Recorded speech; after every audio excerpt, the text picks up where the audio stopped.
анықталады. Қазірде тек ол барлау жұмыстары болғасын, ондай ештеңе қарастырылмаған. 6 жыл барлау жұмыстары. Иә, енді 6 жыл болғанда барлауға лицензия беріледі ғой. Лицензия береді, заңды түрде 6 жылға беріледі. Мысалы, 1 жылдың ішінде анықталып запасы қорғалса, ол уже содан кейін лицензияны тапсырып барлауға уже өндіру лицензияға кетеді. Сол жұмыстарын бастайды. Бәрі ол запас анықталғанына байланысты болады. Сол запас анықталдан кейін уже гидропайдаланушы өндіруге өтемден кейін осы жерге біз қайтадан келеміз, басқа қуантуда осы өндіру кезінде біз микроқуантуда өткіземіз осы ауылда. Және сол өндіру сұрақтары сол кезде қарастырылады бәрі. Барлау кезінде сіздер келісіп солай жасайсыздар. Иә. Жоқ, дрифт болмайды, тек буровой. Буровоймен қазады, иә. Буровой қазылады, ішінен шығарады, пробы жинайды. Бірақ буровойдан тағы онымен бірге шаң ғана құм шығады ғой. Құмның бәрін қайтадан қазып тастаймыз. Тек оны руданың пробаларын осы лабораторияға алып кетеміз да. Иә. Толығымен ауыстырылды. Жоқ, нізім болады, 9 блоктың ішінде. Иә, бір блоктың аумағы көлемі 200 гектардай болады. Бір блокта 220 ма қателеспесем, точно айта алмаймын. Жоқ, взрыв ешқандай болмайды, тек буровой қазып тастайды. Буровой шығарады, ішінде руданы біз өзіміз аламыз. Оған ешқандай дробление де болмайды. Сол руданы машинаға салынады да, машинамен уже алып кетеміз. Анықтауға да, зерттеуге осы руданы. Биыл ақылай тұр ма қалай? Осы бұйырса экологиялық рұқсат алғаннан кейін осы барлау жұмыстарын бастай береміз. Енді бұл жерде былай ғой, барлау жұмыстары басталады. Айтып кеткен жаңағы барлау жұмыстары кез келген адамда бірінші үй салатын болса да бірінші сол жердің несін сындайды. Сондықтан да кісілерді да ең бірінші кезек болып тұрған сол жердің жаңағы қолын, руданың қолын білу. Қаншама бұл жерде енді ол жерде үлкен жоба болғасын жерде жоба руданың қолын білу керек қой міндетті. Сондықтан да жаңағы ұңғыма жұмыстары жүргізіп, руданың бірінші форманы атпайды. Содан егер де лицензияда жаңағы 6 ай қалып тұр, сол лицензияны естігеннен кейін егер 6 жыл қалып тұр.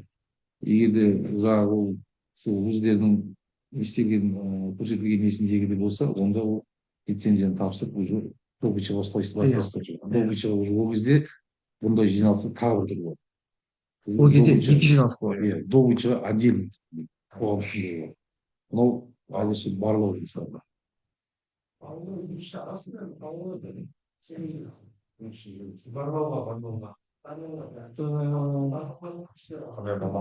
Құрметті ауыл тұрғындары, мен осы мекеменің өкілі болып танылам, яғни барлау жұмыстарын жүргізетін мекеменің есімі Нұрайдың болады. Дұрыс сұрақ қойып жатсыздар да. Барлау жұмыстары қазір осы процесстер бар, осы қоғамдық кеңес өткеннен кейін департамент экология мен управление природных ресурсов табиғат қорғау басқармасымен тағы келісімдер алып рұқсат қағазы беріледі. Содан кейін қазір жоспарда біз жаз айында жоспарлап отырып осы барлау жұмыстарын. Жоспарда қазір Қытайдан арнайы техникалар қарап именно барлау жұмыстарын жүргізетін именно буровое оборудование. Сол кезде бізге пока 3 адам керек болады жұмыс орындарына. Ол көп емес, ұңғымамен барлау жұмыстары жүргізеді. Одан кейін біз именно барлау жұмыстары жүргеннен кейін қанша запас бар, алтын қоры қанша екенін соны утверждайтын министерство промышленности сол жаққа тапсырамыз, утверждайтын, содан кейін добыча басталады. Добычаға басталған кезде жаңа айтып кеткендей әкім мырза айтып кетті, қоғамдық кеңес сіздермен тыңдау өткізеді. Содан жұмыс бастаған кезде бізге ауыл тұрғындарымен жұмыс жасаған оңай болады ғой. Осы жерден 14 километр қашықтықта орналасқан завод месторождение. Бұл кезде ауыл тұрғындарының жұмыспен қамтамасыз сіздер 6 жыл өтек бар жаңағы анализ жалғасынан 6 айда бітіп соғу болады, 1 айда бітіп соғу болады, 1 жылда бітіп соғу болады, 2 жылда оған ограничение жоқ, просто біз лицензия срок 6 жылға береміз. барлау жұмысы ол ертерекпен Иә, 6 айда бітіп қалуы мүмкін. Ол егер де бүкіл заңды жаңағы утверждениесін бәрін алса, егер де жаңағы қорды нақты анықтаса, ол 6 айдың ішінде, 3 айдың ішінде, 1 айдың 1 жылдың ішінде болуы мүмкін. Қалай болады? Сразу бұлар уже жаңағы добычаға кіріседі. Барлау жұмыстарда үлкен ақша тұрады да, соған бәрі дайындалып тұру керек. Ол барлау жұмысы ақтай ма? Жоқ, барлау жұмысы ақтамайды ғой, біз шығынды аламыз да енді бізге добыча керек. сол кезде сондай алтын бар болуы мүмкін.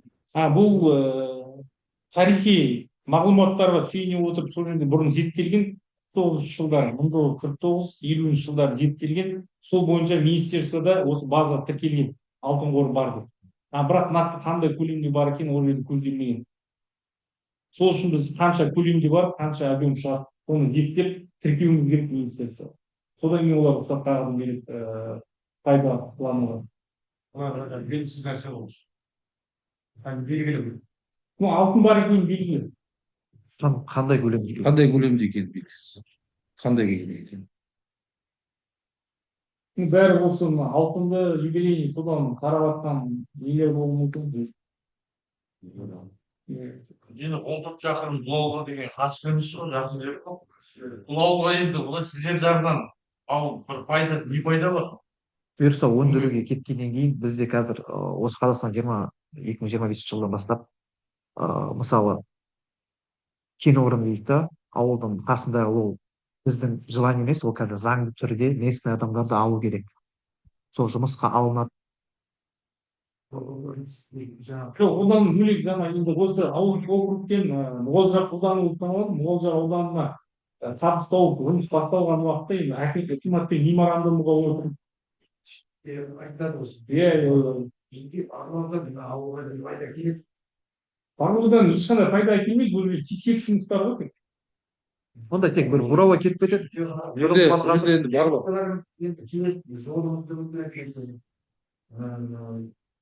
Сол онда техника жүрмейді ғой, бұл жерде только барлау оборудование жеткізіліп басынан. Соның басынан қазып. Оған сен дәрігердің жестокілеуі барасың, ол жерде осы дәрігер белгілі. Фартакты анан басы, буравойдың басы. Соған Ол жол только қайын ауылынан емес, даже Әйтеке би жағынан да барып болады ол жолы. жоқ, біздің нағыз жайда сөйледі. Нағыз жайдың тап су жер айтылған жерде. Сосын жағалай су болады. Ол жерде су қорында тоже экологиялық разрешение алуға сол үшін деп тұр ғой. Су қорларына біз ешқандай кесіріміз тимейді. Жаңа да баяндамашы түсіндіріп айтып кетті, қандай экологиялық кесірлер келу керек. Ол жерде көптеген мәселелер көтерді ғой, енді ағашқа, өсімдік, жануарларға ешқандай кедергісі келмейтіндігі туралы. Ашылған жағдайда завод фабрикадан бөлініп салынып, просто карьер болып қалады. Завод басталады. Долгын шығады. Басын салынып. Да, басында. Шахта карьер болады ғой. Şimdi basında открытым способом болады да, содан кейін барады шақ. Шақта кейін болады. Бірақ осы сұрақтар, менде бір сұрақ енді. Жалпы енді мына ашылған жақсы болып, елді мекенге жұмыс көзі болады бір жағы. Қандай да бір әлеуметтік көмегі болады елді мекенге. Бірақ енді алдағы уақытта енді осы қандай балаларға қандай мамандықтар қажет болады деп. Мамандықтар жұмыс ашылған уақытта лаборанттар керек болады, биологтар керек болады, жұмысшылар керек болады, арнайы техникалар көптеген жұмыс жасайды, жүргізушілер қажет болады, күзет мамандықтар қажет болады, аспазшылар керек болады. Қандай не бола ма? Вахтовый бола ма? Уақытымен қарастырылады ғой енді, мынандай жерде басында жата алмайды.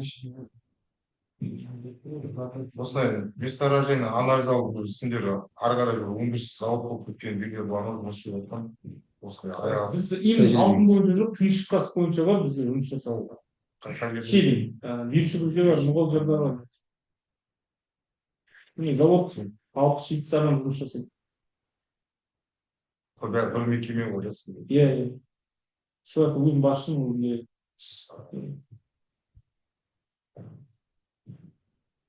Сұрақ жауап.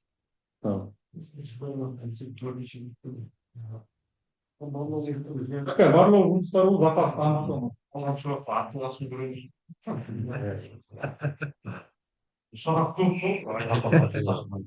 Сол үшін екеу болады, осыдан басқа. Тағы да қосымша жиналыс жүр ғой. Онда сұрақ жауап не болса, аяқталған болса, енді барлық сұрақтар қойылып, оларға жауап алынды деп ойлаймын енді. қажетті көлемде өздеріңізге.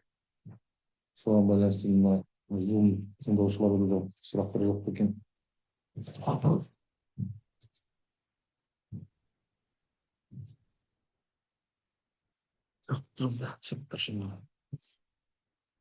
Жоқ, жоқ.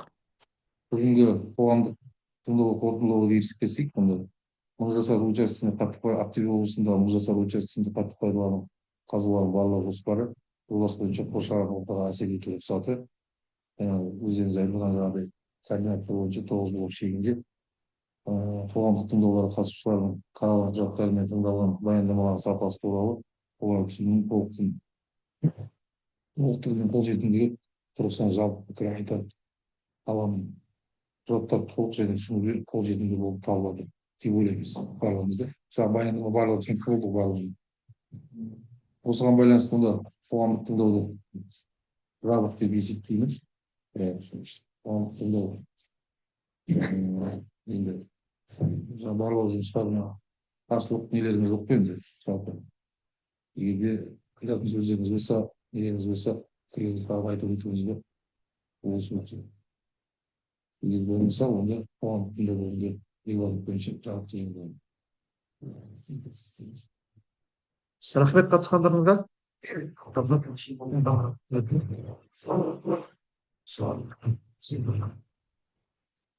Все, Диан, с тебя шоколадка.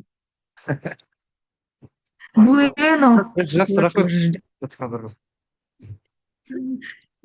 Молодцы.